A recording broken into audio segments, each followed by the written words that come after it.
continues. It is in day 6 right now. We have some new details, though, that have just come in to Fox about one of the last times that Gabby Petito was seen alive. It was at a restaurant in Jackson, Wyoming, where Laundrie, according to this report, was arguing with the staff in that restaurant and acting aggressively. According to the witnesses who now have relayed this part of the story, it happened right around the time that Gabby last made contact with friends and family, which was August 24th. That was her last FaceTime with her mother. They didn't report her missing until September 11th and say they didn't communicate with her in the interim. In moments, John Walsh, the former host of America's Most Wanted and current host of In Pursuit with John Walsh, he has helped hunt hundreds of fugitives. He's an expert at this. We're going to get his take on this. But first, Jonathan Seri is outside Northport, Florida Police Headquarters for us this afternoon. Hi, Jonathan. Hi there, Martha. Investigators are piecing together all of these possible and confirmed sightings of Gabby and her boyfriend, Brian. Gabby Petito was active on social media, and other social media users have been instrumental in this investigation. For example, a TikTok user says she pointed the FBI to the Wyoming campsite where authorities found Gabby's body. Jessica Schultz says she remembers seeing Gabby's boyfriend, Brian, in the couple's white camper van last month. So I saw Brian Laundrie parking his van August 26th at Sprite Creek. So I'd already reported to the FBI what I had seen, and I wasn't 100% sure, but now that there's dash cam footage of the van where I saw it, I'm 100% certain it was just him. There was no Gabby. Shocked and saddened by Gabby's death, residents of her adoptive town of Northport, Florida, and her native Long Island, New York, have created informal memorials with ribbons and flowers.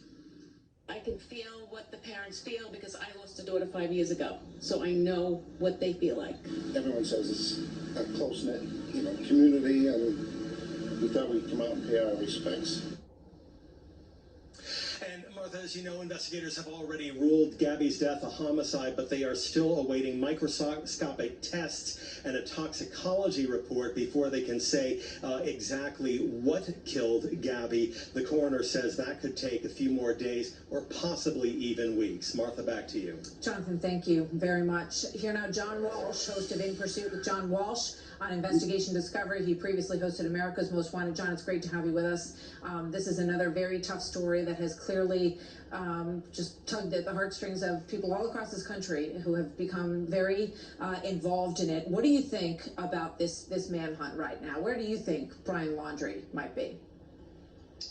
Well, I'll tell you, Martha, the marshals, who I have great respect for as manhunters, I'm honored to be a sworn U.S. Marshal, gave me a heads up and said, look, there is a guy who came home after a 4-month camping trip, parked the van in the driveway, nobody's seen him, and now his family's filed a missing persons report.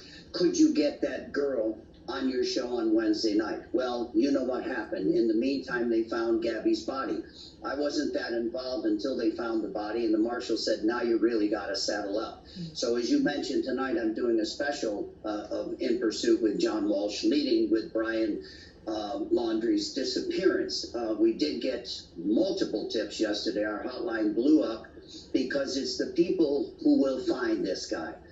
People ask me all the time, you found 1,422 of the world's most wanted fugitives that no cops could catch.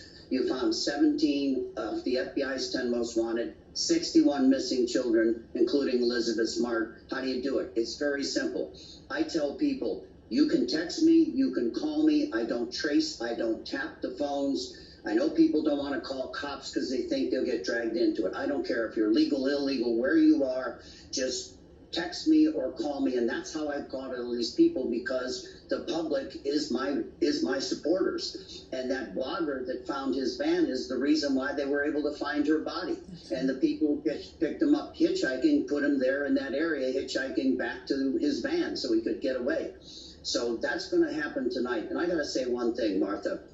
I said it last week. The guy is not in the house. He was there when he came back. He scrubbed that van. His parents helped him, the dirty Laundries. That's what I'm calling the mom and dad. I know they got rid of the evidence. They bought a camper top. On your show, I heard that couple say there was a new camper top there that they went on a weekend trip with their grown son, kind of unusual, in a little camper top on a pickup truck, and they came back 3 days later.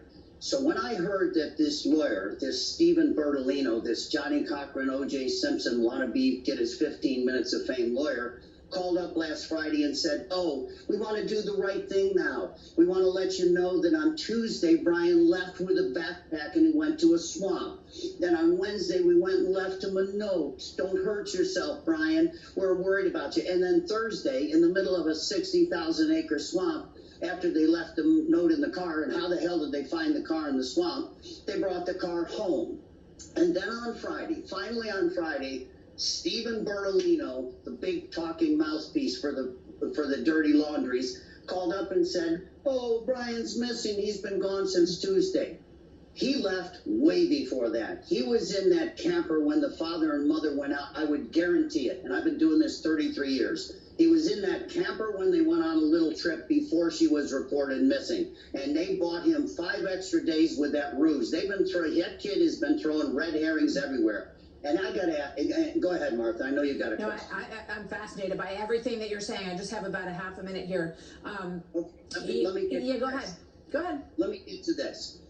They're spending hundreds of thousands of dollars looking in that swamp with all kinds of law enforcement. They should have been tipped off by the stop out there at the 911 call. Why didn't that 911 operator let those 2 cops know that the wonderful caller, again the public, said, I saw him slapping her around, I saw her punch him in the face? How did those cops know it? They wrote up their report and said he was the victim. They could have saved her life. Here's my big question.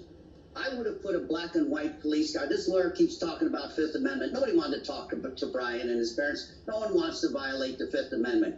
I do it old school. Black and white in front of the house on public area street. Black and white in the back of the house. If the father ever leaves, tail him in an unmarked car. How the hell did the FBI and the Northport police let this kid slip out of the house? We got to jump out there. No, I couldn't agree with you more. And we'll be watching In Pursuit on your special. John, thank you very much. We will be right back with more.